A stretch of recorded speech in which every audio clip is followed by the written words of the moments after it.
Using the law of attraction. How you guys doing? This is my page, Thompson TV. I talk about wellness, health, spirituality, and mysticism, or if you want to call it, the paranormal. So how do you use the law of attraction? I know you guys heard a whole bunch of things about the law of attraction. There's a lot of good content out there on YouTube. There's a lot of good movies on it, and there's a lot of great motivational speakers that speak on it constantly. And I know it can get a little confusing sometimes. So I prepared a little intro earlier in the day. So the law of attraction, what is it really? We have a lot of ideas ever since the famous movie called The Secret.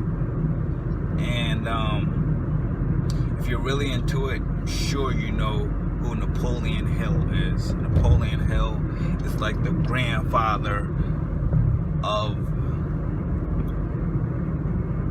the law of attraction. Andrew Carnegie and Earl Nightingale. Oh, you look it up, and the names will pop right up. Especially Napoleon Hill. He is fantastic. Well, the law of attraction does work, but us being Americans, well, most people that's watching this is American, or they live in America.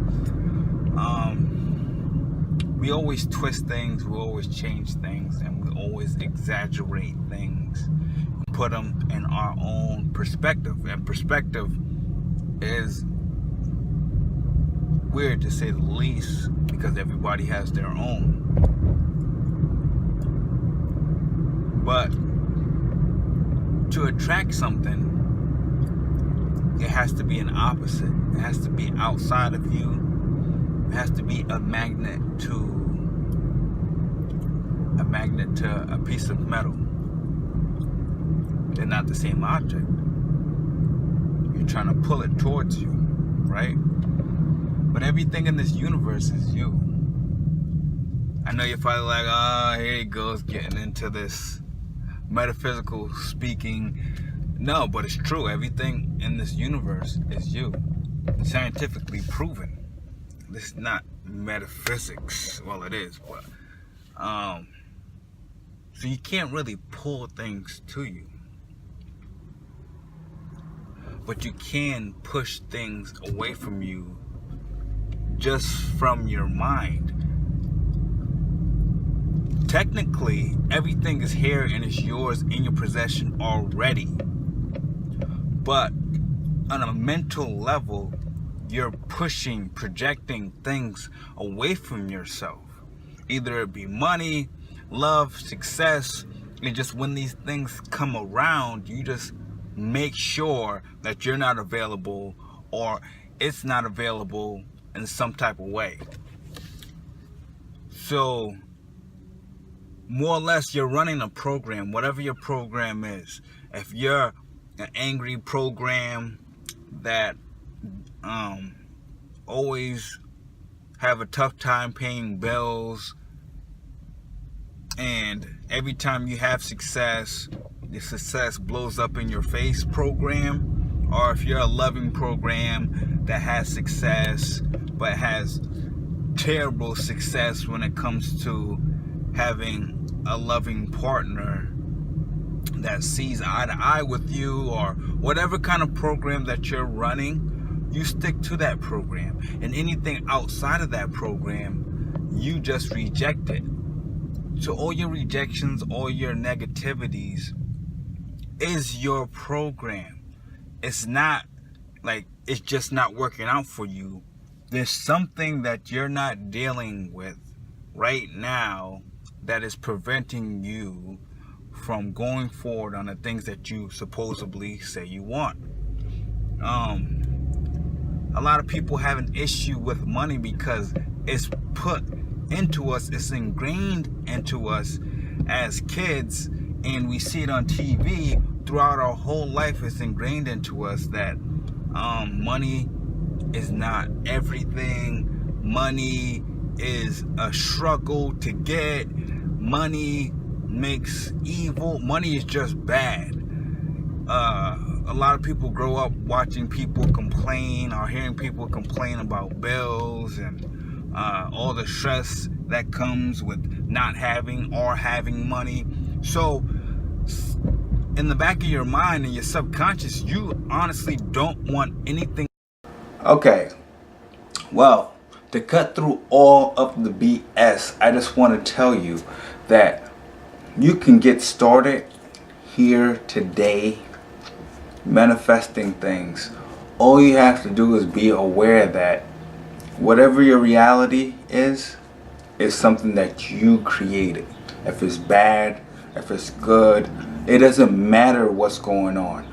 It doesn't have to be justified by any kind of good or evil means.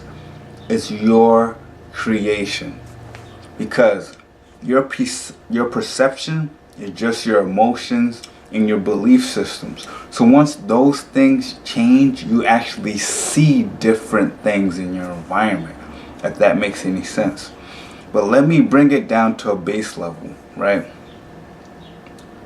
If you can stay focused on one thing, then your frontal lobe, the part of your brain that perceives things, recognizes things, will give you more of that, more things. You'll notice more things that point you towards whatever you're trying to do.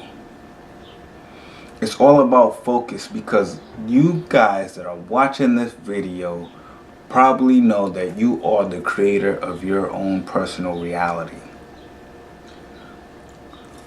Nobody can determine if you're going left or right except for you. Even though it's a collective reality and experience, it's still only one individual experiencing it, though it feels multiple, like we all are individuals. The easiest way to use the law of attraction is you have to have peace. If you're stressed out, you're tense, you're nervous, the brain goes haywire, your emotions go sporadic, and you can't think, right? You can't think. So you're focused on, once you get emotional, am I wrong or am I right? You focus on nothing but the negative. You're like, oh man, my car got hit, now I gotta pay for my insurance. Now I gotta wait for them to give me a new car. I don't know how much this is gonna cost me, and so on and so forth. But now, if you was trying to find your loved one or start a business or get a puppy or something like this, you're not even thinking about that. Then you may even start doubting that, like, oh man, how am I gonna do this if I got this going on, and oh, I'm so stressed out, and that starts to snowball. So the body's tense and the energy is constricted. And like I was saying previously, everything is here. Everything is here. You are a co-creator in this reality. So if money is here, it's not that you don't have money, because everything is everyone's. It's just that when you are giving an opportunity, you just push it away. You deflect it. So the main thing is, how we was talking about before also, is changing the pattern in your brain. And the only thing you have to do is meditate and do yoga, because this relieves the stress in the body, relieves the stress in the mind. And if you ever heard of you heard of Scientology, they have a book called Dianetics, and it breaks down what actually happens on a cellular level when your emotions go haywire, or you're traumatized, or you act some kind of way. So that's a good book to look into if you really want to get intellectual with it. But you don't have to, and it's not about Scientology. Who cares? It's just a good method. It doesn't matter where it came from. But forget the logic, forget the belief. Don't have to trust me.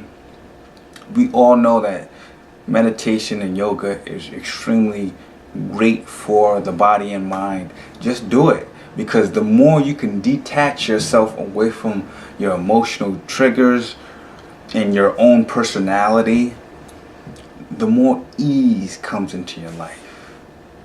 Because as you know, if you know a meditator, or you see yogis on TV, or you see these phenomenal speakers, they all have an ease to them, that they're just relaxed. So they're more receptive to what's already here. We're so much like this and like this all the time, and our brain everywhere, like, oh, what are we gonna do? We're gonna do this, We always miss what's in front of us. So we can't really receive the things that we want, even though they're right there. Like a good example, I know at one point in your life when you was a kid, your parents had said, hey, can you go get me my blue cup? And you're already pissed off. Tony Robbins said this before. You're already pissed off, and you go into the kitchen and you're like, there is no blue cup, I can't find it. And then you go back and forth with your parents, and your parent goes into the kitchen and he says, the blue cup's right here, it was right in front of your face. The only reason you didn't see it because you was emotional, you didn't want to go in the kitchen in the first place, but it's been there the whole time right in front of your face. So I don't want to go on and on about this. It's pretty simple, pretty straightforward. Please share this video if you think it's helpful in any way. Thank you for watching it. This is Thompson TV, and I'll see you on the next one. Thank you.